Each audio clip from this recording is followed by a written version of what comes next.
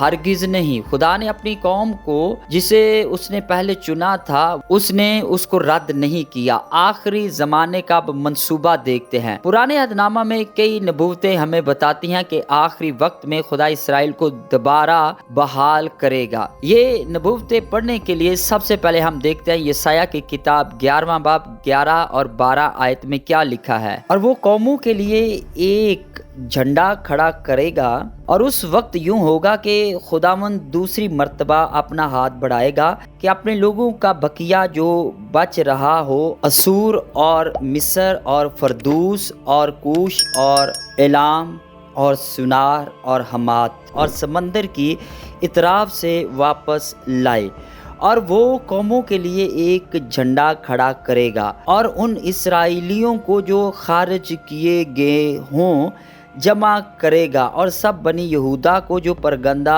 ہوں گے زمین کی چاروں طرف سے فراہم کرے گا۔ اس آیت کے مطابق خداوند اپنے بکھرے ہوئے لوگوں کو دوسری بار اکٹھا کرے گا۔ اب ہم دیکھتے ہیں یرمیہ کی کتاب ہے 31واں باب 31 سے 34 آیت جب ہم پڑھتے ہیں تو وہاں پر لکھا ہوا ہے کہ خداوند ایک نیا عہد اسرائیل اور یہودا کے ساتھ باندھے گا۔ اور جب ہم حزقیل کی کتاب 36واں باب 24 سے 28 آیت تک پڑھتے ہیں تو وہاں پر ہم دیکھتے ہیں کہ خدا اسرائیلیوں کو ان کی زمین میں واپس لائے گا، انہیں پاک کرے گا اور نیا دل دے گا۔ یہ تمام پیش گوئیاں بتاتی ہیں کہ آنے والے وقت میں اسرائیل کے لیے بھی خدا کا خاص اور شاندار منصوبہ موجود ہے جو مسیح کی بادشاہی دور یعنی میسیانک کنگڈم میں پورا ہوگا۔ اب ہم اس کے چوتھے حصے پر غور کریں گے جو کہ بہت ہی اہم اور خاص ہے۔ اب ہم پولس رسول کے خط کو جو وہ رومیوں کو لکھتا ہے اس کے 11ویں باب کو گہرائی سے جانیں گے۔ پولس رسول رومیوں کے نام خط 11واں باب 17 سے 21 آیت میں کلیسیا کو جو اب یہودی اور غیر قومیں یعنی غیر یہودی اقوام کا مجموعہ ہے خبردار کرتا ہے، اگر کچھ شاخیں کاٹ دی گئیں اور تو جو کہ ایک جنگلی زیتون کی شاخ تھی ان میں شامل کیا گیا اور زیتون کے درخت کی جڑوں میں شریک ہو گیا، تو اپنے آپ پر فخر نہ کر، اگر فخر کرے گا تو یاد رکھ تو جڑ کو نہیں سنبھال رہا بلکہ جڑ تجھے سنبھال رہی ہے۔ مت غرور کر بلکہ ڈر، کیونکہ اگر خدا نے اصلی یعنی اسرائیلی شاخوں کو نہ بخشا تو وہ تجھے بھی نہ بخشے گا۔ اس کا مطلب یہ ہے کہ کلیسیا کو عاجزی میں رہنا چاہیے، کیونکہ خدا کی مہربانی کوئی ضمانت نہیں بلکہ ایک موقع ہے جسے فخر یا نافرمانی سے کھویا جا سکتا ہے۔ اب دیکھتے ہیں سخت دلی کا مقصد۔ جب ہم پولس رسول کا خط رومیوں کے نام 11واں باب 25 آیت میں پڑھتے ہیں تو پولس رسول ایک راز ظاہر کرتا ہے۔ وہ کہتا ہے، اے بھائیو، میں نہیں چاہتا کہ تم اس بید سے بے خبر رہو کہ اسرائیل کے دل میں جزوی طور پر سختی آئی ہے جب تک کہ غیر قوموں کی تعداد پوری نہ ہو جائے، یعنی اسرائیل کی موجودہ روحانی اندھی اور سخت دلی مستقل نہیں ہے بلکہ عارضی ہے۔ خدا نے غیر قوموں کو نجات دینے کے لیے وقتی طور پر اسرائیل کی سخت دلی کی اجازت دی تاکہ کلیسیا مکمل ہو جائے۔ اب ہم دیکھتے ہیں کہ خداوند کی وفاداری۔ پولس رسول کا خط رومیوں کے نام 11واں باب اور اس کی 29 آیت میں ایک بہت مضبوط اور پختہ چیز بیان کرتا ہے، کیونکہ خدا کے بخشے گئے تحفے اور اس کی بلاہٹ واپس نہیں لی جاتی، یعنی خدا اپنے وعدے اور بلانے میں اٹل ہے، وہ اپنی وفاداری سے پیچھے نہیں ہٹتا، لیکن ساتھ ہی یہ بھی یاد رکھنا چاہیے کہ خدا کی وفاداری مشروط بھی ہو سکتی ہے، جیسے کہ ارتداد یعنی گناہ میں پیچھے ہٹ جانے کے نتائج میں دیکھا جا سکتا ہے۔ اب ہم 5ویں حصے پر غور کریں گے جو کہ بہت ہی اہم اور خاص ہے، وعدوں کی نوعیت اور ان کی کنڈیشنلٹی۔ تبدیلی کے نظریے کے مطابق پرانے عہد نامہ میں جو وعدے زمین، فصل اور امن کے بارے میں تھے وہ اب کلیسیا پر روحانی معنوں میں پورے ہو رہے ہیں، یعنی آسمانی برکات، روحانی خوشی اور دلی سکون۔ لیکن یہ بات مکمل سچ نہیں، صرف روحانی مطلب نکالنا کتاب مقدس کی گہرائی کو کم کر دیتا ہے۔ زمینی وعدے، مثلاً یسایہ کی کتاب 65واں باب 17 سے 25 آیت میں ایک نیا آسمان اور نئی زمین کی بات کی گئی ہے جہاں اسرائیل خوشحال ہوگا۔ پھر ہم جب زکریا کی کتاب 8واں باب 12 اور 13 آیت کو پڑھتے ہیں تو وہاں پر لکھا ہے، میں زمین کی برکت، کھیت کی فصل اور اسرائیل کی برتری کا ذکر ملتا ہے۔ یہ سب وعدے حقیقی اور زمینی ہیں اور صرف روحانی مطلب نکالنا اصل مقصد کو نظر انداز کرنا ہے۔ مشروط وفاداری، جب ہم پہلا سموئیل 2 باب 30 آیت میں پڑھتے ہیں تو وہاں پر خداوند خود کہتا ہے، میں نے کہا تھا کہ تیرا گھرانہ ہمیشہ میرے حضور رہے گا، لیکن اب رب الافواج فرماتا ہے ایسا ہرگز نہ ہوگا۔ اس سے ظاہر ہوتا ہے کہ خدا نے ایک وعدہ کیا تھا، لیکن جب انسانوں نے نافرمانی کی تو خدا نے وہ وعدہ واپس لے لیا، یعنی خدا اپنے وعدوں میں وفادار ہے لیکن وہ ارتداد اور گناہ کو برداشت نہیں کرتا اور اپنی مرضی کے مطابق فیصلہ کرنے میں آزاد ہے۔ اب ہم دیکھتے ہیں بہت ہی اہم نکتہ ہے خدا کے منصوبوں میں ہمارا کردار۔ فخر سے بچنا۔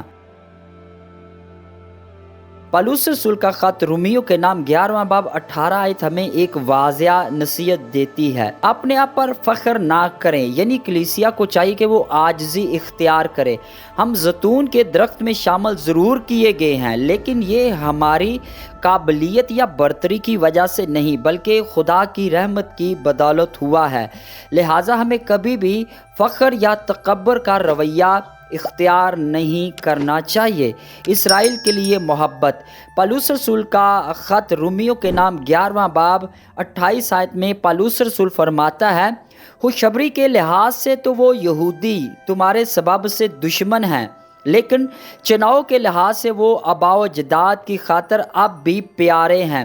یعنی اسرائیل نے وقتی طور پر انجیل کو رد کیا لیکن خدا نے ان سے اپنی محبت واپس نہیں لی کیونکہ وہ ان کے آباء و اجداد یعنی ابراہیم، اسحاق اور یعقوب کے ساتھ کیے گئے وعدوں کا وفادار ہے۔ اب ہم دیکھتے ہیں کہ آخری زمانہ کی امید، کتاب مقدس ہمیں ایک عظیم وعدہ دیتی ہے، سب اسرائیل نجات پائے گا۔ پالوس رسول کا خط رومیوں کے نام 11واں باب 26 آیت، یعنی جب غیر قوموں کی مکمل تعداد نجات پا لے گی تو خدا اسرائیل کو بھی واپس لائے گا اور وہ مسیح کو قبول کریں گے۔ یہ نجات مسیحی دور مسیونک ایج میں پوری طرح ظاہر ہوگی جب یسوع المسیح بادشاہ بن کر واپس آئیں گے اور اسرائیل میں سلامتی، انصاف اور خدا کی بادشاہی کو قائم کریں گے۔ تو اب ہم ویڈیو کے آخر میں دیکھتے ہیں نتیجہ کیا نکلتا ہے۔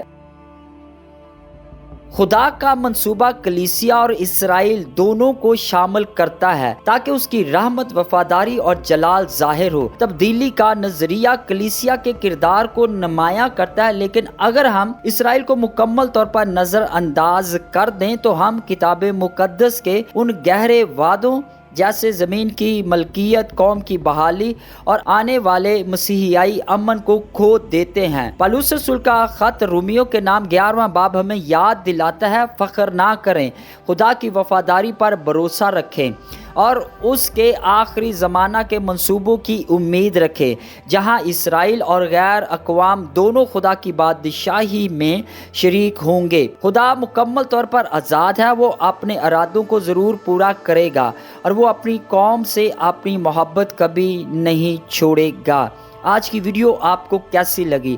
اگر آج کی ویڈیو کے وسیلہ سے واقعی خدا نے آپ کو بلیس کیا، ویڈیو کو لائک کریں، شیئر کریں اور ویڈیو کے نیچے کومنٹس میں ضرور اپنے خیالات کا اظہار کریں۔ اور اگر ابھی تک آپ نے ہمارے چینل کو سبسکرائب نہیں کیا تو جلدی سے ہمارے چینل کو سبسکرائب کریں اور بیل کے بٹن کو ضرور کلک کریں، کیونکہ اس طرح کے مکاشفات ہم آپ کے ساتھ شیئر کرتے رہتے ہیں۔ ہمارے چینل کو بھی ضرور وزٹ کیجیے گا، وہاں پر آپ کو خدا کے گہرے کلام کے بھیدوں سے واقفیت حاصل ہوگی۔